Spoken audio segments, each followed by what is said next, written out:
নমস্কার, তোমরা কেমন আছো সবাই? আমি শুভাঞ্জনা ইট প্রিটি পটেটোস ওয়ার্ল্ডের আবার নতুন একটা ব্লগে তোমাদের সবাইকে জানাই স্বাগত। আজকের ব্লগটা একটু হেলদি ফুড দিয়ে স্টার্ট হলো। সুইট পটেটো জাস্ট বয়েল করে নিয়েছি। এখানে গ্রিন মুগ ডাল, তারপরে সব কিছু দিয়ে একটা চিলা বানাচ্ছিলাম, আর তার সাথে চাটনিটা। দুর্ভাগ্যজনক মানে একটা দুর্ভাগ্যবশত আমার চিলাগুলো একদমই যেরকম দেখতে হয় সেরকম হচ্ছিল না। তারপরে অনেক কষ্টে চাটুটা চেঞ্জ করে এই চাটুটাতে করাতে, এটা ধোসা চাটু, তো এই চাটুটাতে করাতে চিলাগুলো একদম পারফেক্ট হয়েছিল এবং পারফেক্টলি উঠছিল। তো যাই হোক, আজকে বিকেলবেলা একটা অকেশন আছে, তার জন্য আমি নিজেকে একটা আলাদাই এরকম মেক ওভার করার চেষ্টা করছিলাম, বাট করে উঠতে পারিনি। সঙ্গে দেখছিলাম যে আমার প্রোডাক্টসগুলোর অর্ধেকগুলোরই এক্সপায়ারি চলে আসছিল, তাই কিছু গলায়, কিছু মুখে, মাকেও কিছু মাখিয়ে দিয়েছিলাম। আমাদের যে থাকে, আমার যে সবসময় থাকে আমাদের বাড়িতে যে দিদিটা, তাকেও বলছিলাম যে দিদি তুমিও মাখো, আসো, চলে আসো। দেখাবো যে আমার মনসুন স্কিন কেয়ার আর বা সামার স্কিন কেয়ার দুটো একসাথেই হচ্ছে, বাট মনসুনটা আরেকটু কয়েকদিন পরে স্টার্ট করবো, কারণ সামার স্কিন কেয়ারের প্রোডাক্টগুলো এখনও রয়ে গেছে। বাট আমি রিসেন্ট ফেভারিট আমার ডট অ্যান্ড কির প্রতিটা প্রোডাক্ট আমার খুব ভাল লাগছে। আর হেয়ার কেয়ারের হচ্ছে প্লামের। তো চলো দেখে নিই ডট অ্যান্ড কির আমি কী ইউজ করছি। ডট অ্যান্ড কির আমি একটা ফেস ওয়াশ ইউজ করি, ভিটামিন সি ফেস ওয়াশ। ওইটা আমি পরে তোমাদেরকে আমার অন্য আরেকটা ভিডিও আছে এর আগে ইউটিউবে, তোমরা দেখে নিতে পারো। কমলা কালারের তোমরা ভিটামিন সি তোমরা সার্চ করলেই পেয়ে যাবে।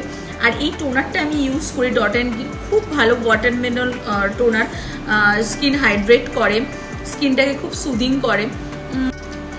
বাট আমি এখন তেমন মুখে কিন্তু কিছুই মাখিনি, কিচ্ছু না, জাস্ট নাথিং। জাস্ট মুখটা ফেস ওয়াশ করেছি, জাস্ট একটা লিপ বাম লাগিয়েছি, আমি কিন্তু মুখে কিছুই লাগাইনি।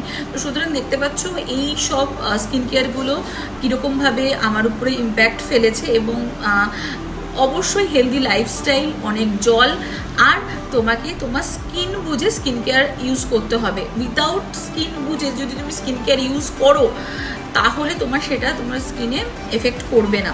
ক্রক্সের এইটা ইউজ করি, অনেকটাই দেখতে পাচ্ছ শেষ হয়ে গেছে। তো এইটা খুব ভালোভাবে আমাকে এফেক্ট করেছে, এবং এর আমি অনেক রিভিউ দেখেছি, সবার কাছে খুব ভালো রিভিউ, অল স্কিন টাইপের জন্য। তোমরাও চাইলে ইউজ করতে পারো। আর সানস্ক্রিন আমি এই ডার্মাকোর এইটা ইউজ করি। তো একদম তো এইগুলো আমার ছিল স্কিন কেয়ারের ব্যাপারে। এই ডার্মাকোর এই সানস্ক্রিনটা আমি বিশেষ করে ফর সামারের জন্য ইয়া মনসুন দুটোই বলো, আমি এর জন্য ইউজ করেছি এবং ইউজ করছি। তার জন্য খুব ভালো এটা একটা সানস্ক্রিন, তোমরাও ইউজ করতে পারো। এটা 50+ সানস্ক্রিন। রেডি হয়ে চলে এলাম রিমার বাড়িতে। রিমার কাছে আমি একটা আবদার করেছিলাম যে ভাই, আমি ভুলে গেছি প্রিয়াঙ্কার জন্মদিনটা প্রথম, আর মনে ছিল, কিন্তু কি জানি হঠাৎ করে আগের দিন আমি মাথা থেকে আউট হয়ে যায়। তো তাড়াহুড়ো করে ওকে আমি সেদিনকে সকালবেলা, জন্মদিনের দিন সকালবেলা প্রিয়াঙ্কাকে উইশ করার পর আমি জানিয়েছি যে ভাই আমাকে একটা কাজ করে দিবি প্লিজ, আমাকে চকলেট বানিয়ে দিবি, কারণ রিমা হ্যান্ডমেড চকলেট বানায়। তো আমার কাছে রিমাই একটা বেস্ট অপশন, যে আমাকে এত তাড়াতাড়ি কিছু একটা বানিয়ে, ভালো জিনিস বানিয়ে দেবে। তো হ্যান্ডমেড চকলেটের থেকে বেস্ট জিনিস আর আপনার কাছে কিছু হয় না। তো তাই রিমার কাছে গেছিলাম, রিমার বাড়িতে। রিমা সেগুলো প্যাক করছিল। আমি আর প্রিয়াঙ্কার বাড়িতে চলে এসেছি। এইদিকে প্রিয়াঙ্কার একটি এই যে চারপাই কিউট একটি জন্তু এদিক ওদিক ঘোরাফেরা করছিল। আমার জানা ছিল না যে প্রিয়াঙ্কার বাড়িতে, শ্বশুর বাড়িতে আর কি, এরকম একজন আছে। তার মধ্যে চলে এলো এই মানচিকেনটা। তো এই হচ্ছে অসম্ভব একটি মিষ্টি টাইপের মানুষ। কি সুন্দর এরকম শুয়ে পড়ছে, কখনো উঠে দাঁড়াচ্ছে। ওর একটাই উদ্দেশ্য ছিল, আমি পরে বুঝতে পারলাম, আমার চশমাটা, ও চশমা দেখলেই টান মারে। তো অনেকক্ষণ আমাকে ভোলালো ওর ছোটো ছোটো চোখগুলো দিয়ে, ওর মিষ্টি হাসি দিয়ে। এইবারেই ও চশমাটার উপরে টার্গেট আর কি, চশমাটা দাও। তো আমি সেটা সরিয়ে নেওয়াতে ও আর থাকতে চাইছিল না, তো আমি যাই হোক ওকে দিয়ে দিলাম। তারপরে প্রিয়াঙ্কা অফিস গেছিলো, অফিস থেকে এসে ও এইসব সবার জন্য অ্যারেঞ্জমেন্ট করছিল। আমরা তো গিয়ে ওখানে অবাক, আমাদের কোনো আইডিয়াই ছিল না যে প্রিয়াঙ্কা এত কিছু অ্যারেঞ্জমেন্ট করছিল। তো প্রিয়াঙ্কার বর, প্রিয়াঙ্কার শ্বশুর শাশুড়ি সবাই মিলে অর্ধেক কাজ করে রেখেছিল, মানে চিকেন ম্যারিনেট করা, প্রিয়াঙ্কার বর অনেক বাজার টাজার করেছিল।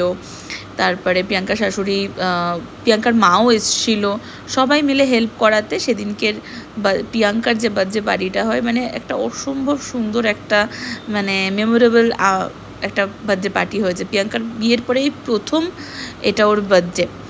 তো প্রিয়াঙ্কার ফেব্রুয়ারি মাসে বিয়ে ছিল, সবাই আশা করি দেখেছো আমার আগের ব্লগে।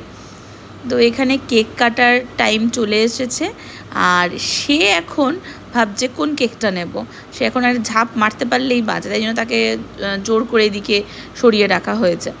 তারপরে যাই হোক, প্রিয়াঙ্কা আর ওই মাঞ্চিকেনটাকে একসাথে নিয়ে ও কেক কাটলো।